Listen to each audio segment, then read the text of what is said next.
हैं, क्योंकि लगातार जो आंकड़े बढ़ रहे हैं और विशेषज्ञ जो बात कह रहे हैं उसके बाद तो ये बात स्पष्ट हो जाती है। दिल्ली से खबर है जहां देश में कोरोना के नए स्ट्रेन से एक बार फिर चिंता भी बढ़ी है, डर भी बढ़ा है। विशेषज्ञ ये कहते हैं कि नए स्ट्रेन की घातकता का अभी पता नहीं चला है। नए स्ट्रेन को समझने की हम कोशिश कर रहे हैं। संक्रमण की दर पहले से ज्यादा है। जिंदगी बचाने के लिए सतर्कता जरूरी है।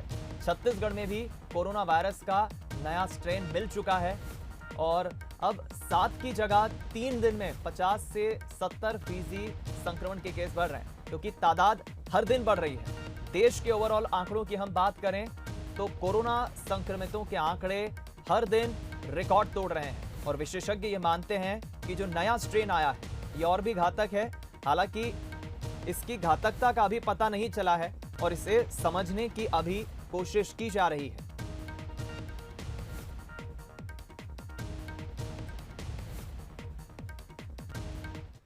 चलिए, इस खबर पर ज्यादा बातचीत करने के लिए हम रुक करेंगे। हमारे साथ इस वक्त न्यूज हेड शरद द्विवेदी जी फोन लाइन पर जुड़ गए हैं। शरद जी, बीता साल शायद दुनिया का कोई भी इंसान नहीं भूलेगा, लेकिन साल 2021 की जब शुरुआत हुई थी काफी उम्मीदों भरा ये साल था, लेकिन कोरोना का नया स्ट्रेन, नए आंकड़े और विशेषज्ञों की ये बातें काफी कुछ डराती भी है और सोचने पर मजबूर भी करती है। कैसे देखते हैं आप ओवरऑल इसे?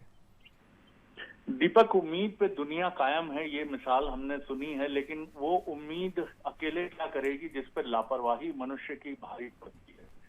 और ये मनुष्य का भी दोष मैं कैसे कहूँ कि हम एक सामाजिक प्राणी हैं और हमने जन्म लेने के बाद से ही ये सीखा नहीं है कि अकेले रहना है, थोड़ा सा चुपचाप रहना है, शांत रहना है, घर में रहना है।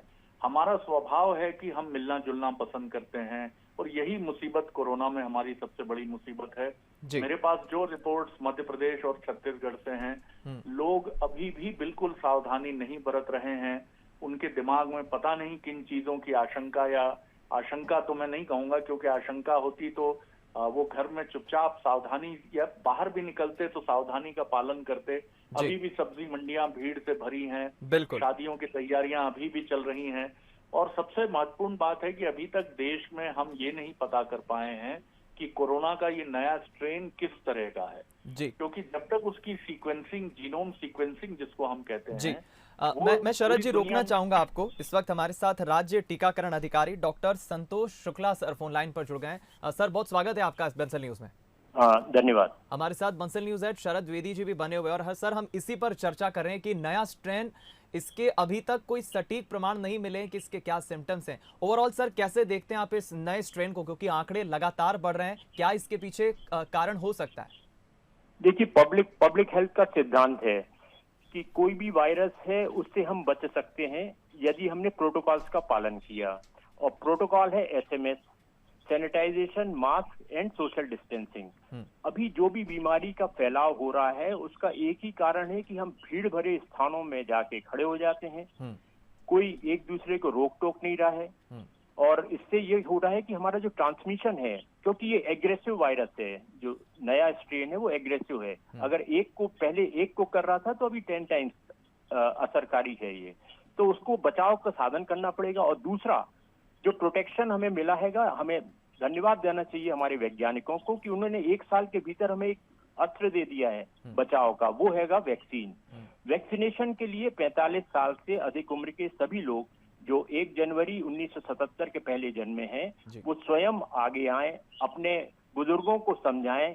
और हमने हर जगह टीकाकरण केंद्र स्थापित किया, आपकी कॉलोनी में, कम्युनिटी हॉल में, बिल्कुल आपके घर तक हम पहुंच रहे हैं। आप तक हम पहुंचे, उन तक जो ना पहुंचे हम तक, उन लोगों तक पहुंच रहे हैं। बस आपको जिम्मेदारी निभाएं, समझदारी दिखाएं और अपने को बचाएं। जी सर, मैं चाहूंगा आप बने रहे लाइन पर। शरद जी भी हमारे साथ बने। सर, कुछ आप पूछना चाहेंगे? शरद जी, आप हमारे साथ डॉक्टर संतोष भी जुड़े हुए हैं। बिल्कुल, बहुत महत्वपूर्ण बात कही है डॉक्टर संतोष शुक्ला जी ने कि 1 साल के भीतर ही वैज्ञानिकों ने एक बहुत महत्वपूर्ण अस्त्र हमें दे दिया है, लेकिन फिर भी ये बात समझ से परे है। जबकि हमने ये भी देखा कि पहला डोज जो है वैक्सीन का, वो भी आपको 20 दिन के बाद लगभग 60% से ऊपर इम्यूनिटी यानी सुरक्षा देता है।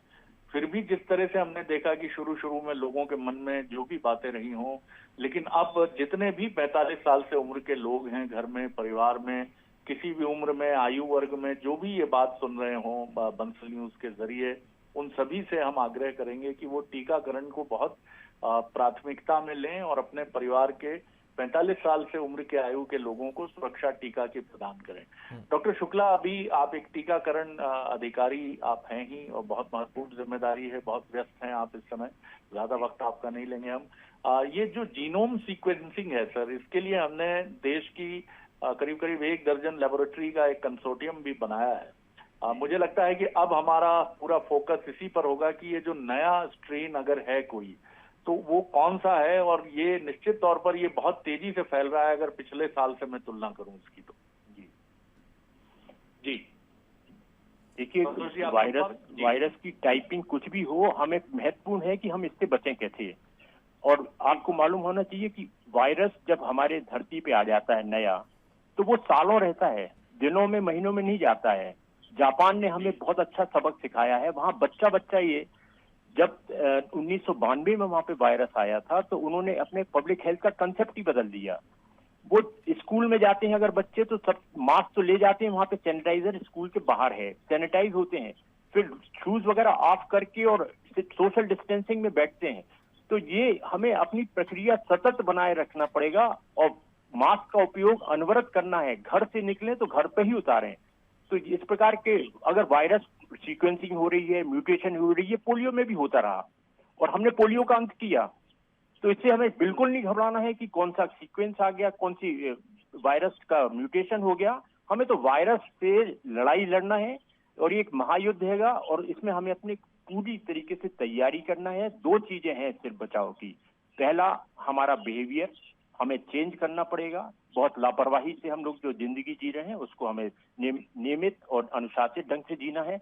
और दूसरा, हमें टीकाकरण कराना है। यहाँ यह कहते हुए हमें खुशी हो रही है कि हमारे सभी परिवारों ने बहुत अच्छे से टीकाकरण को ग्राह्य किया है। कल 16 जनवरी से अभी तक जितने भी सत्र लगाए गए हैं, 3,80,000 लोगों ने एक दिन में टीका लगाया। हमारा लक्ष्य 5 लाख प्रतिदिन, जिससे हम जल्दी से जल्दी अपना सुरक्षा दर बढ़ाएं और आपको बीमारी से बचाएं। तो कृपया आप लोग इसको एक जन आंदोलन बनाएं, टीकाकरण कार्यक्रम को, और ना खुद अपने को लगाएं, अपने परिवार को लगाएं, अपने समाज को लगाएं और अपने दोस्त यार को लगाएं। बिल्कुल, मुझे लगता है कि इसके बाद बहुत अधिक कुछ टिप्पणी की जरूरत जी।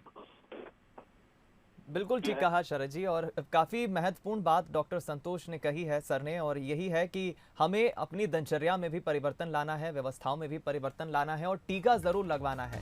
मैं बहुत बहुत धन्यवाद करूंगा डॉक्टर संतोष शुक्ला जी, राज्य टीकाकरण अधिकारी, हमसे बातचीत करने के लिए सर। और शरद जी, आपका भी बहुत धन्यवाद हमसे बातचीत करने के लिए इस खबर पर। तो हमने जानने और समझने की कोशिश की है विशेषज्ञ क्या कहते हैं, नए स्ट्रेन को लेकर अभी क्या वैज्ञानिक शोध कर रहे हैं, उसको लेकर क्या व्यवस्थाएं हैं, क्योंकि संक्रमण की दर पिछले साल के मुकाबले इस बार ज्यादा है।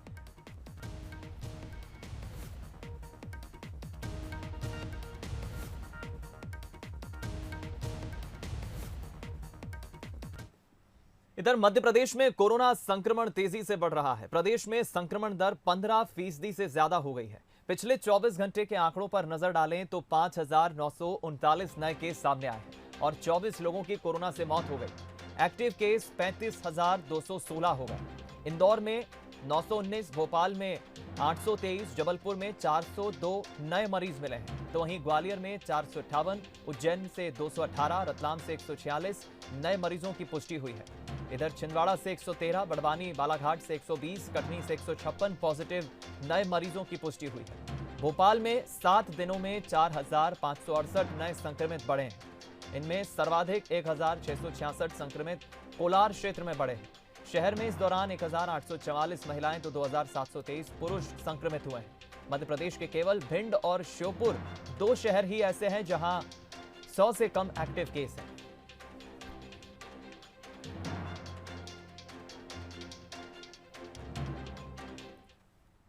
रुक करते हैं कुछ और खबरों का। उज्जैन से खबर मिल रही है इस वक्त, जहां एक कोरोना पॉजिटिव मरीज उज्जैन की सड़कों पर घूमता रहा, घंटों तक घूमता रहा।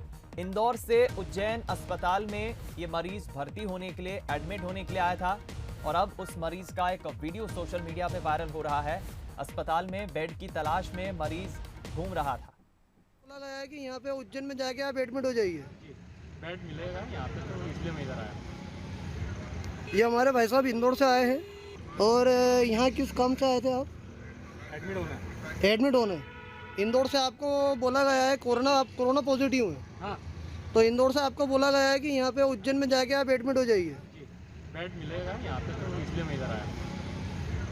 ये हमारे भाई साहब इंदौर से आए हैं और यहाँ किस काम से आए थे आप? इधर छत्तीसगढ़ में 10,521 नए कोरोना संक्रमित मरीज मिले हैं और इस वजह से अब प्रदेश में एक्टिव मरीजों की संख्या 90,277 हो चुकी है। पिछले 24 घंटों में 122 लोगों की जान चली।